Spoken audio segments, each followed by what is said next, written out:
नमस्कार, मैं हूं प्रवीण दुबे। एमपी के मुख्यमंत्री डॉक्टर मोहन यादव आज बिहार गए थे। कार्यक्रम था श्री कृष्ण चेतना मंच बिहार का। उस कार्यक्रम में यादव समाज के बहुत से नेता जुड़े थे। अब ये तो हुई सूचना, अब करते हैं सूचना की चीरफाड़। ये सिर्फ एक सामाजिक कार्यक्रम नहीं था, बल्कि इसके जरिए बीजेपी उत्तर प्रदेश और बिहार की 120 सीटों पर सेंध की तैयारी में जुटी है। दोनों राज्यों में यादव वोटर्स बहुत निर्णायक हैं। जिन लोकसभा सीटों में वो सीधे निर्णय सुना सकता है, उनके अलावा उन सीटों पर भी वो असर डालता है जहां उसका बाहुल्य नहीं है। बीजेपी दूर की सोचती है।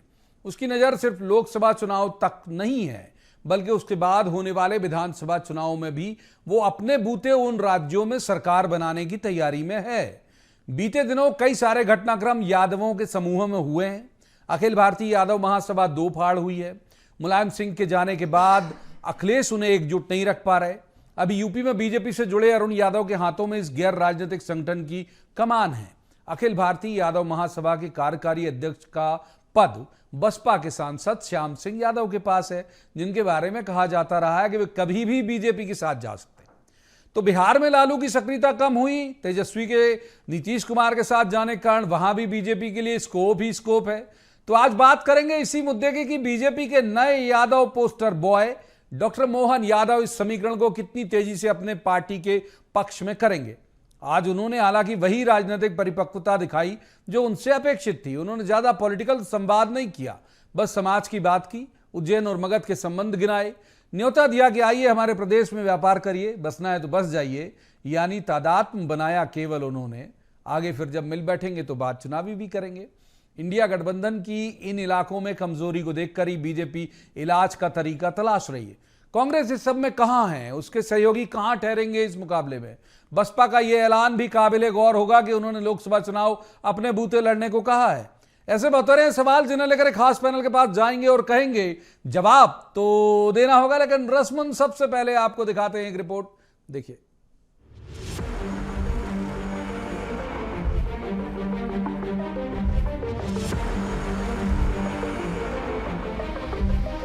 बिहार की राजधानी पटना में श्री कृष्ण चेतना मंच के कार्यक्रम में एमपी के मुख्यमंत्री डॉक्टर मोहन यादव को बैठा देखकर मात्र इतना समझने की भूल मत करिए कि वे किसी सामाजिक कार्यक्रम में सिर्फ शिरकत करने पहुंचे हैं। इसे बीते दिनों अखिल भारतीय यादव महासभा के बिहार और उत्तर प्रदेश में दो फाड़ होने के बरक्स समझिए। यहाँ बीजेपी दो राज्यों में एक तीर से कई शिकार करने की जुगत में है। यादव सपा और आरजेडी दोनों का वोट बैंक समझे जाते रहे हैं। बीजेपी ने अब उस पर सेंध लगाना शुरू कर दिया है। सिर्फ 24 के लोकसभा चुनाव नहीं, बल्कि उसके एक साल बाद बिहार में होने वाले विधानसभा चुनाव में भी बीजेपी अपने दम पर सरकार बनाने के प्रयास में है। हालांकि आज मुख्यमंत्री डॉक्टर यादव ने कोई बड़ा राजनीतिक संवाद तो नहीं किया, लेकिन प्रधानमंत्री नरेंद्र मोदी ने मुख्यमंत्री पद के लिए उनका चयन क्यों किया और उज्जैन और बिहार का संबंध क्या है, ये बताकर अपना मंतव्य भी झलका दिया। मध्य प्रदेश और उज्जैन से खास करके एक अलग रिश्ता रहा है। अशोक 10 साल तक उज्जैन में कुमार करके थे। तत्कालीन समय में जिनकी संयुक्ता महम में 2 संतानें भी हुई थी और ये हजारों साल से अपना मध्य प्रदेश और बिहार का रिश्ता रहता आया। और बाबा महाकाल की नगरी, जहां से राजा सूरसेन यादव की लड़की से भगवान कृष्ण का 5वां विवाह हुआ, जिसका नाम मित्रविंदा है। भगवान की शिक्षा दीक्षा भी वहां हुई। मैं जहां से आता हूं, मेरे को लाने के लिए एक द्वारकाधीश के अनन्य भक्त, हम जिनको प्रधानमंत्री करके देखते हैं, ऐसे नरेंद्र मोदी जी के माध्यम से आपके इस मिल मजदूर के परिवार के बालों को मौका मिला है। देश में चाय बेच करके जिनका परिवार चलता हो, वो देश का प्रधानमंत्री बन करके दुनिया में गौरवान्वित करने का जिनमें साहस है। बीजेपी के लिए पहले लक्ष्य लोकसभा चुनाव। यूपी और बिहार की तकरीबन 120 सीटों में यादवों का कब्जा है। बिहार में और उत्तर प्रदेश में तो सरकार बनाने की निर्णायक भूमिका यादवों के पास ही है। आरजेडी में लालू यादव के कम सक्रिय होने के बाद उनके बेटे तेजस्वी यादवों में वैसे भी लोकप्रिय नहीं है। रही सही कसर उन्होंने नीतीश कुमार के साथ गठबंधन करके पूरी कर ली। बीजेपी को ये बेहतरीन मौका नजर आ रहा है दोनों राज्यों में जनाधार तेज करने का। कांग्रेस यूं भी वहाँ नाम मात्र के लिए ही है और उसकी अब वैसी क्षमता ही नहीं बची कि वो अपने बूते वहाँ किसी भी समाज को संगठित कर सके। उसे हर हाल में कंधा या तो अखिलेश का चाहिए या फिर लालू यादव का या तेजस्वी का। उसके बावजूद कॉन्फिडेंस देखिए कांग्रेस का कि कह रही है कि जातिवाद की राजनीति का कोई फायदा नहीं होगा बीजेपी को। देखिए, भारतीय जनता पार्टी सबसे पहले धर्म को बांटने का काम कर रही थी और धर्मों को आपस में लड़ाने का काम कर रही थी, लेकिन अब जाति का जहर घोलने का काम करने की शुरुआत कर चुकी है। मोहन यादव जी क्या मैं समझता हूँ पूरे इनकी भारतीय जनता पार्टी और आरएसएस के लोकसभा इकट्ठे होकर पहुंचा है वहाँ। मैं समझता हूँ वहाँ की स्थानीय जनता ये जानती है कि हमारा कल्याण कैसे होता है। बीजेपी ने बहुत दूरदर्शिता के साथ बीते कुछ दिनों में निर्णय लिए हैं। इसी क्रम में मोहन यादव का चयन भी है। डॉक्टर यादव पहली विजिट में अपना उद्देश्य उजागर कर देने वाले गैर गंभीर नेता तो नहीं है। वे जानते हैं कि पहले समाज को एकजुट किया जाएगा, उन्हें एमपी का रिश्तेदार बनाया जाएगा, उसके बाद फिर बारी आएगी वोट लेने की। अपनी इस मुहिम में बीजेपी के यादव पोस्टर बॉय कितने सफल होंगे ये तो लोकसभा चुनावों और उन राज्यों के विधानसभा चुनावों के बाद ही पता चलेगा। Bureau report, BSTV। उन मेहमानों का मैं आपसे तारुफ करा दूं जिनके साथ हम इस चर्चा को आगे बढ़ाएंगे। हमारे साथ हैं सचिन वर्मा, ये बीजेपी के विद्वान ऊर्जावान प्रवक्ता हैं। बहुत स्वागत है सचिन जी का। दूसरे मेहमान है स्वदेश शर्मा, ये कांग्रेस के विद्वान ऊर्जावान प्रवक्ता हैं। स्वदेश जी का भी बहुत स्वागत। और तीसरे मेहमान भी खास हैं, यश भारती, ये समाजवादी पार्टी के प्रवक्ता हैं। यश जी का भी बहुत बहुत स्वागत है। शुरुआत कर लेते हैं सचिन जी से। सचिन जी, ये कौन सा आयोजन था? मतलब ये ऑफिशियली तो ऐसे दिख रहा है कि भाई एक सामाजिक कार्यक्रम था जिसमें मुख्यमंत्री गए और इसमें कोई नोटिस लेने जैसी बात नहीं है, लेकिन निहितार्थ तो बड़े गूढ़ दिखते हैं उनके जाने के। देखिए, ऐसा है कि जब राहुल गांधी प्रेस वार्ता करते हैं तो वो वार्ता कक्ष में जो है ओबीसी की जनगणना शुरू कर देते हैं कि ओबीसी कितने वार्ता कक्ष में है। और जब सत्ता प्राप्त करनी होती है तो चुनावी दौर में वो एक जातिगत जनगणना की बातों को लेके आते हैं कि हमको जातिगत जनगणना करानी है। और अब अगर एक पिछड़े वर्ग का व्यक्ति अगर मुख्यमंत्री के पद पर आसीन हो चुका है और उसका अगर सम्मान और अभिनंदन हो रहा है तो उस पर उनको आपत्ति है, उस पर वो क्वेश्चन मार्क लगा रहे हैं कि हम जातिगत राजनीति कर रहे हैं। जातिगत राजनीति कौन कर रहा है? बिहार ने जातिगत जो है जनगणना की एक सर्वे रिपोर्ट बनाई, जो मध्य प्रदेश के विधानसभा चुनाव के ठीक पहले उन्होंने उसको उजागर किया। उसके बाद आप अभी तक देखिए कि उस जातिगत सर्वे के बाद में बिहार में नीतीश कुमार ने या कांग्रेस ने ओबीसी के लिए क्या किया?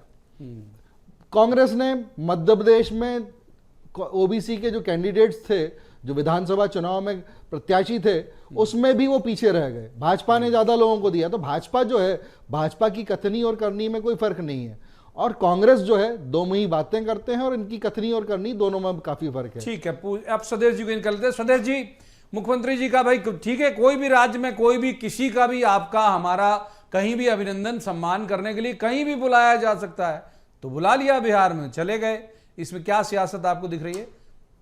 देखिए प्रवीण जी, सोचने की बात है। मुख्यमंत्री बनने से पहले माननीय मुख्यमंत्री मोहन यादव जी को बिहार का बच्चा भी नहीं पहचानता था, लेकिन मुख्यमंत्री बनने के बाद ये सारे यादवों को इकट्ठा करने का जो सिलसिला शुरू करने की तैयारी करने लगी भारतीय जनता पार्टी, वो ये भूल गई है कि अभी मध्य प्रदेश में संकल्प यात्रा निकाली जा रही थी। संकल्प यात्रा अपने जो आपने वादे किए थे, जिस वादों से आप चुनाव में सरकार में आए हो, उन वादों को पूरे करने की जरूरत थी। लेकिन आपने क्या किया, बस बाहर से दिल्ली से टिकट आ गया कि अब आपको बिहार जाना है, तो बिहार में भाषण दे के आ गए। अरे भाई, आप खजुराहो गए थे परसों, खजुरा की एक 7 वर्ष की बालिका के साथ रेप होता है, रेप के बाद उसको मारने की कोशिश होती है, 2 दिन बाद उसका इलाज हो पाता है और 24 घंटे बाद उसकी FIR दर्ज हो पाती है। मैं समझता हूँ माननीय मुख्यमंत्री महोदय को अपने किए गए वादों और संकल्प पर काम करना चाहिए। रहा सवाल इस बात का कि वो यादवों को इकट्ठा कर लेंगे, और जातिगत की बात अभी भाजपा प्रवक्ता ने कही, तो ये निश्चित रूप से सही बात है। ये मनमोहन सिंह जी के टाइम पे जातिगत जनगणना का काम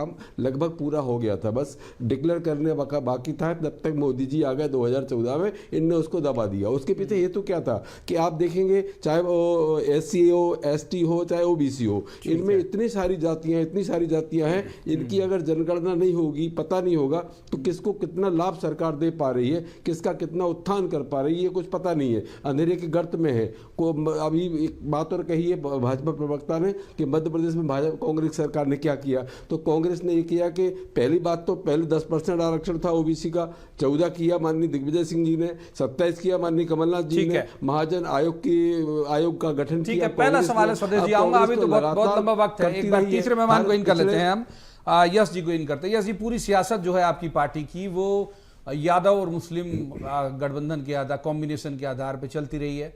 अब मुलायम सिंह जी के जाने के बाद जो है वही कहा जा रहा है कि उस तरह से रोक नहीं पा रहे हो आप लोग, सेंध दिख रही है तो बीजेपी जा रही है, और बीजेपी जा रही है तो बेचैनी उनके भाजपा के जितने विपक्षी उन सबको हो रही।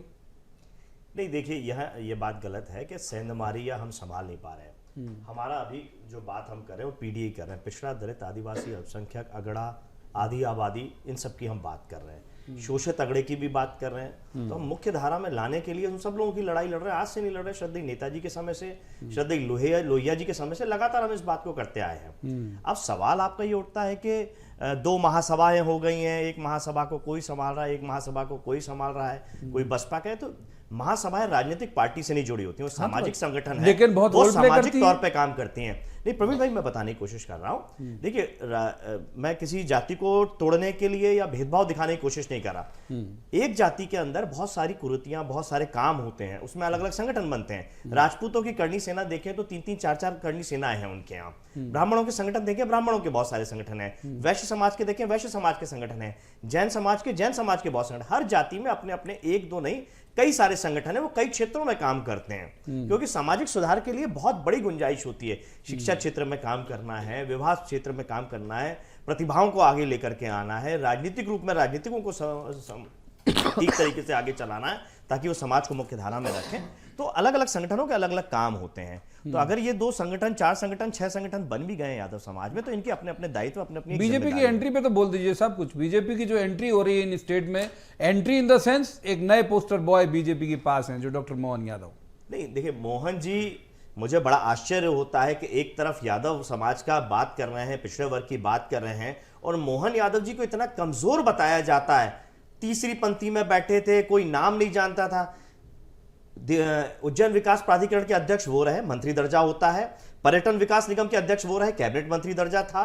5 साल विधायक वो रहे, 5 साल कैबिनेट मंत्री वो रहे उच्च शिक्षा मंत्री के रूप में।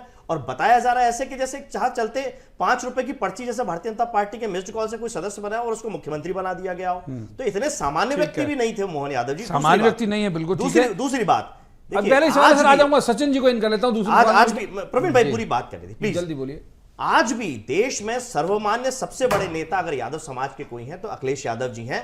मोहन यादव जी के मुख्यमंत्री बनने पर उन्होंने शुभकामनाएं दी और ये आग्रह किया, निवेदन किया कि 27% आरक्षण ओबीसी को देने का काम करेंगे। प्रथम कैबिनेट की बैठक जो मध्य प्रदेश की होगी, अब इनका 27% सचिन जी को इनका लेते। सचिन जी 2-3 जल्दी से गिना देता हूं जो आयोजन आपने वहां पे किए।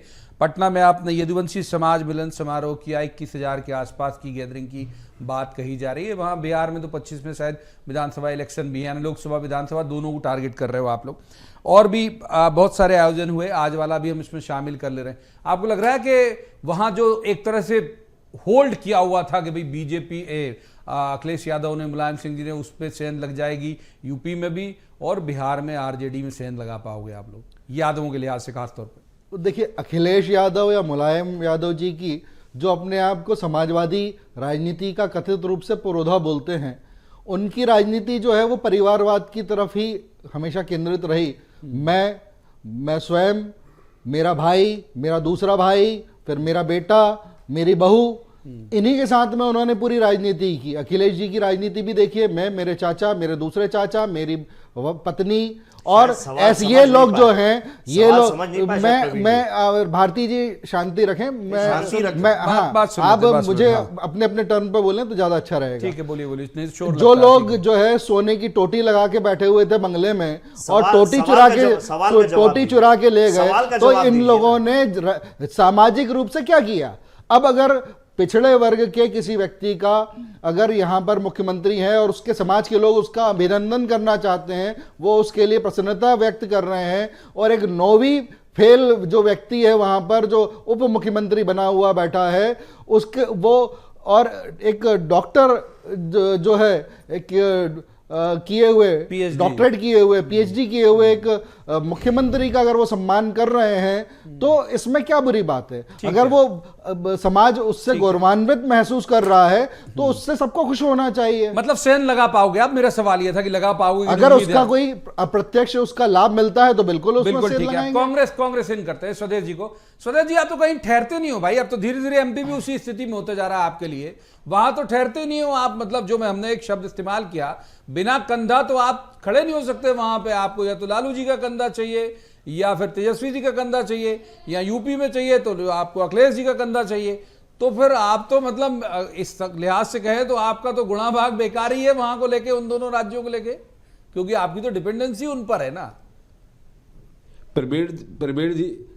प्रवीण जी, हमें हर वो कंधा चाहिए जो देश को बचा सके, हमें हर वो कंधा चाहिए जो संविधान को बचा सके, हमें हर वो कंधा चाहिए जो लोकतंत्र को बचा सके, हमें हर वो कंधा चाहिए जो बेरोजगारी खत्म कर सके, हमें हर वो कंधा चाहिए जो मरते हुए किसानों को संजीवनी देने का काम कर सके। कुल मिलाकर के सारे कंधे जब इकट्ठे होंगे तो निश्चित रूप से आने वाला समय मोदी जी के लिए सही नहीं है। किसी दल का कंधा आप भी तो बनो। बन गई है।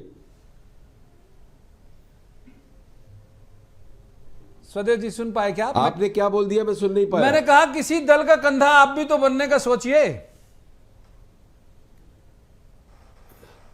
तो बता तो रहा हूं आपको, जब हम आगे हैं, जैसे देश की आज़ादी में कांग्रेस ने सबसे पहले अहम भूमिका निभाई थी। देश आज़ाद हुआ, आज राहुल गांधी भारत न्याय जोड़ो यात्रा पर निकले हुए हैं। पहले भारत जोड़ो यात्रा पर निकले, देश में जो नफरतें फैलाएगी उनको दूर मिटाने का काम कर रहे हैं देश को, क्योंकि देशवासियों से ही देश है। भौगोलिक स्थिति से देश नहीं होता, नदी नालों से देश नहीं होता, तालाबों से देश नहीं होता, इंफ्रास्ट्रक्चर से देश नहीं होता। जब तो इंसान नहीं होंगे तो देश कैसे होगा? तो उन इंसानों में मोहब्बत का बीज बोने का काम कांग्रेस कर रही है। मैं समझता हूं इस मोहब्बत की दुकान को आगे बढ़ाने में जितने लोग सहयोगी हैं, साथी हैं, उन सब के कंधे चाहिए और उनके कंधे हम हैं। ठीक है, एक बार यश जी को इन करते हैं। यश जी, एक जो बात कही उन्होंने काबिल गौर, मतलब अंडरलाइन करके अगर आपने भी यहाँ सुना होगा, उन्होंने कहा कि द्वारकाधीश के अनन्य भक्त मोदी जी के कारण आपके समाज के व्यक्ति को ये मौका मिला है। मतलब एक उन्होंने कोई पॉलिटिकल संवाद नहीं किया, लेकिन बड़ा एक लाउड एंड क्लियर सा मैसेज दिया कि भाई मैं, मतलब मेरी भूमिका क्या है, मैं यहाँ पे क्यों आया हूँ। समाज से भी तादाद बनाने की कोशिश की। अभी तक एक छत्र आपका चलता था वहाँ यादवों पे होल्ड, अब अगर इनकी एंट्री होने लगेगी फ्रिक्वेंटली तो नहीं लगता आपको कि जो आपके समर्थक हैं वो यहाँ शिफ्ट होने लगेंगे? नहीं, देखिए प्रवीण जी, यादव समाज में किसी तरीके की घबराहट नहीं है। ये गर्व की बात है कि यादव समाज के एक व्यक्ति को मुख्यमंत्री के रूप में एक जिम्मेदारी दी गई है। लेकिन अगर आप एक तरफ ये देखते हैं कि बीजेपी ने जिम्मेदारी दी यादव समाज की तो बहुत सारा वोट बिखर जाएगा, यादव समाज कहीं और चला जाएगा, ऐसा है नहीं। बाबूलाल गौर साहब को क्यों मुख्यमंत्री बनाया था और क्यों हटाया, इस बात का जवाब भारतीय जनता पार्टी आज तक नहीं दे पाई। क्या उनकी विफलता थी? दूसरी, हमारे विद्वान साथी भारतीय जनता पार्टी के तेजस्वी के लिए बोल रहे थे कि नवी फेल है। मध्य प्रदेश का मुख्यमंत्री उमा भारती जो छठी फेल है, उनको बनाया गया था। अगर योग्यता की बात करेंगे तो बहुत सारे योग्यवान लोग भारतीय जनता पार्टी में ऐसे हैं जिन्होंने कभी स्कूल का मुंह भी नहीं देखा होगा, केवल विद्वान बातें करने के अलावा डिलीवर करने का कोई काम नहीं किया। तीसरी सबसे बड़ी बात है ये कि देखिए, उत्तर प्रदेश हो, बिहार हो, मध्य प्रदेश हो, हर राज्य में अगर पिछड़ों को नेतृत्व मिलता है तो उसका स्वागत करेंगे। मैंने पूर्व में भी कहा, हमारे राष्ट्रीय अध्यक्ष श्री अखिलेश यादव जी ने कहा 27% आरक्षण मध्य प्रदेश में होना चाहिए। वो केवल यादवों के लिए बात नहीं, वो सब पिछड़े वर्ग की बात है जो बहुत समय से बात अटकी हुई है और भारतीय जनता पार्टी के लगातार शासन में ही अटकी हुई है। और अगर मोहन यादव जी के रहते हुए 27% आरक्षण होता है तो स्वागत हम सब लोग करेंगे उस बात का। पिछड़ों को यूपी बिहार की भी तो बात कर लीजिए सब। यूपी बिहार में यूपी में दखलंदाजी की बात प्रवीण जी, यूपी में यादवों को ही कोस कोस के भारतीय जनता पार्टी सत्ता में आती है। सारा हक अधिकार यादव खा गए। 46 में से 56 एसडीएम यादव बन जाते हैं। ये तो आंकड़ा इस तरीके गणित बताते हैं भारतीय जनता पार्टी के लोग, मुख्यमंत्री सदन में बताते हैं इस तरीके की बातें। जन्म लेने से पहले यादव एसडीएम बन जाता है, हर चीज पे यादवों का कब्जा है। ये जो दुष्प्रचार भारतीय जनता पार्टी ने किया है, ये प्रचार इतनी आसानी से धुलेगा नहीं। यादव समाज इस बात से अब इन कर लेते हैं। अब सचिन जी को इन कर लेते हैं। सचिन जी, एक तथ्य आपकी तरफ लाऊंगा बिहार का कि इन्होंने जातिगत आधार पर जनगणना करा ली वहां, और उसके बाद ऐसे लगा कि भाई ये जो गठबंधन हुआ तो बेचैनी आप लोगों की क्या इसी वजह से बढ़ी कि भाई तत्काल एक कोई काउंटर चाहिए हमें जो इन स्टेट में भी, मतलब एमपी के अलावा इन बाकी के स्टेट में भी, जैसे मैंने कहा कि पोस्टर बॉय हम जिसका यूज कर सकें। देखिए, कांग्रेस और समाजवादी पार्टी हो या आरजेडी हो, ये लोग भ्रमित करने वाली राजनीति करते हैं। अभी मेरे जो साथी प्रवक्ता हैं वो ये बता रहे थे कि 27% जो आरक्षण है वो कमलनाथ सरकार ने किया। अब 27% जो है आरक्षण वो कॉन्स्टिट्यूशनल अमेंडमेंट के बिना कर ही नहीं सकते हैं। सुप्रीम कोर्ट ने एक जो है एक कैप बनाई हुई है कि आप 50% आरक्षण से ज्यादा आरक्षण दे नहीं सकते हो। तो आप जो है जनता को भ्रमित करने के लिए जनता की राजनीति करते हो। फिर आपके टर्न में वो बोलेंगे, इनके टर्न में वो बोलेंगे, शोर लगेगा। देखिए जब ये मालूम है हमें कि हम कॉन्स्टिट्यूशनल अमेंडमेंट के बिना उस सीमा को नहीं बढ़ा सकते हैं, सुप्रीम कोर्ट की रोक है, तो उसके बाद भी वो ऐसा काम करते हैं कि स्वदेश जी शांति रखें, स्वदेश जी चुप रहे। चोर की तरह लगा, आपकी बारी में ये बोलेंगे, इनकी बारी में वो बोलेंगे। चर्चा का स्तर गिराने की कोशिश ना करें, स्वदेश जी चर्चा का स्तर न गिराएं। सुन लेते बोलिए। तो 27% का आरक्षण जानते बूझते देते हैं ताकि वो सुप्रीम कोर्ट में चैलेंज हो जाए, हाई कोर्ट से उसमें स्टे हो जाए, ये जानते हुए करते हैं। तो ये जो है ये ओबीसी जनता को छलने का काम करते हैं। अब उनका जवाब ले लेते हैं। आपकी बारी आ गई भाई, सदैव जी सुन तो लीजिए। अरे सवाल ले लीजिए सर, डिटेल हो जाती नहीं तो ऐसे में अरे सवाल तो ले लीजिए श्रीमान मेरा। मैं ये कह रहा हूं कि ठीक है, इन लोग कम से कम इनका दिखता है ना कि भाई हम आप यहां बैठ के डिस्कस क्यों कर पा रहे हैं। मोहन जी के यहां सीएम बनते ये बात डिस्कस होना शुरू हो गई थी कि क्या बीजेपी ने प्लान किया है। तो इनकी हम दूरदर्शिता कहलाएं, अगर मान लो नतीजे इनके फेवर में आएंगे तो दूरदर्शिता ही कहलाएगी। तो हाँ, इनका दिखता है कि भाई प्लानिंग ये है। आपकी दिखती नहीं है ना भाई प्लानिंग किसी भी स्टेट में भी क्या है। एक यात्रा निकालना एक अलग मसला है। यूपी की प्लानिंग आपकी क्या, आपकी बिहार की प्लानिंग क्या, लोकसभा की अदर स्टेट की प्लानिंग क्या, थोड़ा प्रकाश डाल दीजिए जल्दी से। प्रवीण जी, निश्चित रूप से सबसे बड़ी बात तो ये प्लानिंग तो जनता तय कर रही है, और जनता ये जानती है कि माननीय प्रधानमंत्री महोदय जब सरकार में आने वाले थे 2014 में तो चिल्ला कर कहा था कि हम काला धन लाएंगे, हर व्यक्ति के खाते में 15 लाख रुपए डालेंगे, हम 2 करोड़ रोजगार, 2 करोड़ लोगों को नौकरी हर वर्ष देंगे। अभी तक कम से कम 18 करोड़ लोगों को रोजगार मिल चुके होते, लेकिन 18 लोगों को नहीं मिले। आज स्थिति ये हो चुकी है, छोटा व्यापारी मर रहा है। अब ये तरह तरह के इवेंट करके राजनीति को धर्म से जोड़ करके धर्म पर राजनीति करने का काम जरूर कर लेते हैं, इमोशनली करंट जरूर पैदा करने की कोशिश करते हैं, बांटने की कोशिश करते हैं। ये सबसे बड़ा प्लान है। मैं समझता हूं इस प्लान में अगर देश की जनता ने साथ दिया तो मैं समझता हूं जुटा है इंडिया, लड़ेगा इंडिया और जीतेगा इंडिया। ठीक है, एक बार यश जी को इनका लेते हैं। यश जी, एक सवाल आपसे इसलिए बड़ा मौजूद हो जाता है कि वो अभी इनके पास, जैसे बसपा का भी हम करें, बसपा सुप्रीमो मायावती का मैंने जिक्र भी किया कि उन्होंने एक अनाउंस किया कि साहब हम लोकसभा अपने दम से लड़ेंगे, ना वो इंडिया के साथ जा रहा है ना एनडीए के साथ जा रहा है, जो भी होगा पोस्ट पोल अलायंस के होगा तो सोचेंगे। इससे फायदा होता है आप लोगों को बसपा के इंडिपेंडेंट लड़ने से या नुकसान होता हो। तीसरा, अब इनकी एंट्री और एक जाति के आधार पर एंट्री, जो जिनका बाहुल्य है वहां पर, जो निर्णायक भूमिका में है यादव खासतौर पर। प्रवीण जी, आपकी बात का जवाब दूंगा, लेकिन जो भारतीय जनता पार्टी के जो नीति रीति है, झूठ बोलना, जोर से बोलना, चिल्ला चिल्ला के बोलना, वही भारतीय जनता पार्टी के विद्वान प्रवक्ता यहाँ कर रहे हैं कि अमेंडमेंट करना पड़ेगा। ईडब्ल्यूएस में आपने अमेंडमेंट किया, इसका स्पष्ट मतलब है कि 27% आरक्षण आप ओबीसी को नहीं देना चाहते, अमेंडमेंट करके आप नहीं देना चाहते। सुप्रीम कोर्ट की गाइडलाइन 50% केपिंग की बात करते हैं। विधानसभा और संसद का क्या काम है? विधान बनाना ही तो काम है, पालन कराना न्यायालय का काम है। आप विधान ठीक तरीके से बनाएंगे नहीं, न्यायालय का काम तो केवल पालन करना है। आपको चुनाव में ओबीसी वोट देता ही इसीलिए। और आप मोहन यादव, आप बार बार नाम दे रहे हैं पोस्टर बॉय, निश्चित तौर पे मोहन यादव जी को पोस्टर बॉय बना करके यूज कर रहे हैं। और बिहार की जनता, उत्तर प्रदेश की जनता और मध्य प्रदेश की जनता भी जानती है जिस तरीके से बाबूलाल गौर साहब का अपमान किया गया है, उनको केवल पोस्टर बॉय बना करके जब इस्तेमाल करना था उमा भारती जी को हटाने के लिए तब इस्तेमाल किया गया, बाबूलाल गौर साहब और बाद में उनको हटा दिया गया। राज्यों में सक्रिय नहीं हुए थे जाके सब। बाबूलाल गौर साहब नहीं पाए थे। प्रवीण जी, मैं आपको याद दिलाना चाहता हूं, बाबूलाल गौर साहब समाजवादी पार्टी का राष्ट्रीय अधिवेशन था जबलपुर में। उस जबलपुर में समाजवादी पार्टी के मंच तक जाने में उन्होंने कुरेद नहीं करी थी। वो सबको जोड़ के चलना चाहते थे, साथ आके चलना चाहते थे, ओबीसी आरक्षण की भी बात करते थे और 27% आरक्षण दिलाने की बात भी कही थी। यही काम उमा भारती जी ने भी किया, इसीलिए लगातार उनको हटाने का काम हुआ। जो हमको कारण स्पष्ट नहीं, तो ये कारण बता दें कि बाबूलाल गौर साहब अयोग्य थे, बाबूलाल गौर साहब के अयोग्य थे। दूसरे आपके सवाल का जवाब दे दूं। देखिए, समाजवादी पार्टी जो है वो इस तरह की बातें कर रहे हैं। इनकी कितनी सीटें हैं लोकसभा में? यूपी में सवाल आरजे आपसे जो सवाल पूछा जाता है, आप उससे क्यों भाग जाते हो? आपसे जो सवाल पूछा जाता आरजेडी की है, संसद में आप उससे क्यों भागते हो? आप आपने अपने जो टर्न झूठ पर बोला है, आप अपने टर्न पर 27% बोलिए, आंसर का। आप अपने टर्न तो पर आप बोलिए, झूठ बोलेंगे, आप हम अपने टर्न पर बोलिए, आप झूठ आप बोलेंगे, समाजवादी पार्टी आप क्यों आए? फिसल रहा है हाथ से। आप क्यों आए? देखिए, 27% आरक्षण आज किसी इनकी को बात क्यों नहीं नहीं? निकली, जो है जवाब दीजिए।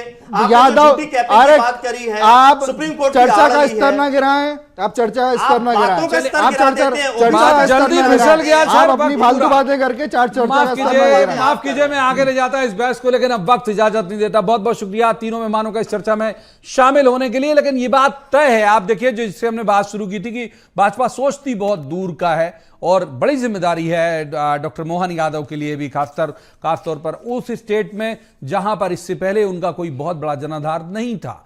देखना दिलचस्प होगा कि वो अपनी काबिलियत को कैसे साबित करते हैं। आज की इस चर्चा में इतना ही। कल किसी खास मसले पर खास पैनल के साथ बैठकर कहेंगे, जवाब तो देना होगा।